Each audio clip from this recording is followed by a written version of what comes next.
Yang ketiga,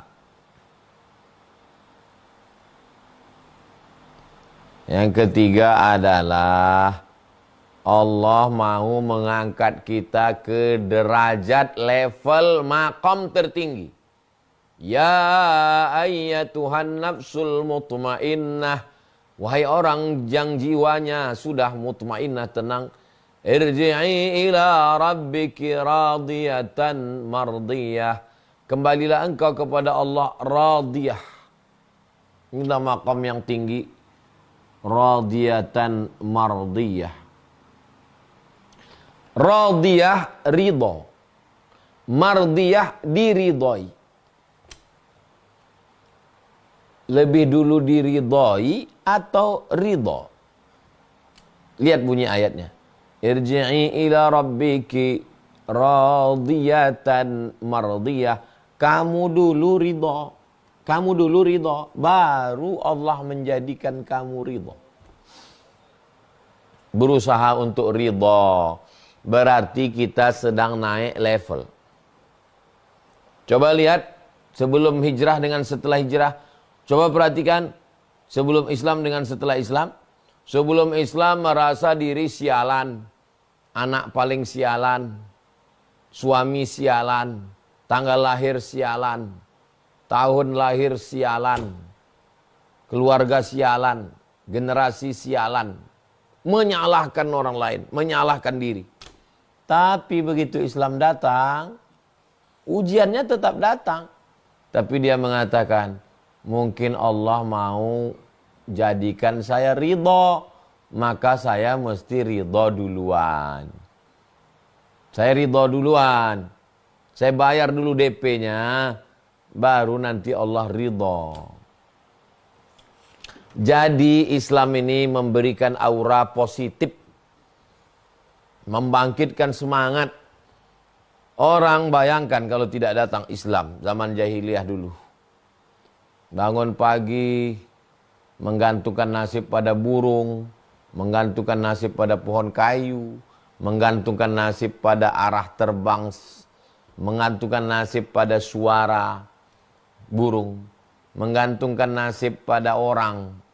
Setelah Islam datang, iyyaka na'budu wa iyyaka nasta'in. Kuat, jiwanya itu kuat. Orang kalau jiwanya lemah, dia akan bergantung walaupun kepada rumput lapuk. Orang kalau sudah hanyut di sungai, dia akan menarik semua, rumput yang lapuk pun dia tarik juga. Orang kalau tidak berpegang kepada Allah, dia akan berpegang kepada selain Allah. Nampak ada kambing yang aneh kakinya 3, disembah. Nampak ada anjing kepalanya bercabang, disembah. Nampak ada pohon kayu agak aneh dikit, disembah. Nampak orang agak aneh dikit dari penampilannya, dari ngomongnya, disembah. Kenapa? Kenapa ada ketertarikan untuk menyembah makhluk? Karena tidak mengagungkan Allah. Maka setelah Islam datang, la ilaha illallah. Tidak ada satupun yang layak untuk disembah kecuali Allah.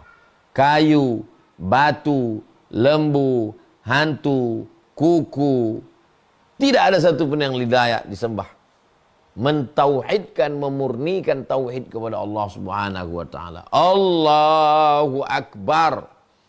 Inna salati wa nusuki wa mahyaya wa mamati lillah wajjahtu wajhiya alladhi fatara as-samawati wal arda hanifan musliman wa ana minal musyrikin. At-tahiyatul mubarakatus salawatut thayyibatu lillah. Mau berangkat bisnis, kerja, mau agreement, tanda tangan, tak lagi percaya kepada bunyi cicak, bunyi tokek, bunyi burung. Bismillahi tawakkaltu ala Allah wa atasamtu billah la haula wa la quwata illa billah. Jadi kalau paham hakikat ajaran Islam ini, mendatangkan ketenangan, memberikan kekuatan, tidak menyalah-nyalahkan diri, tidak menyalah-nyalahkan orang, tidak menganggap negatif, tidak suka mencari kambing hitam. Yang bisnis dia, yang ngitung dia, yang teledor dia, yang salah hitung dia, yang kurang belajar manajemen dia. Pas giliran bangkrut, yang disalahkan siapa? Anak terakhir sialan, istri sialan, suami sialan, rumah sialan. Apa salah mereka? Ini ajaran dari mana ini? Itu maka disebut di jahiliyah.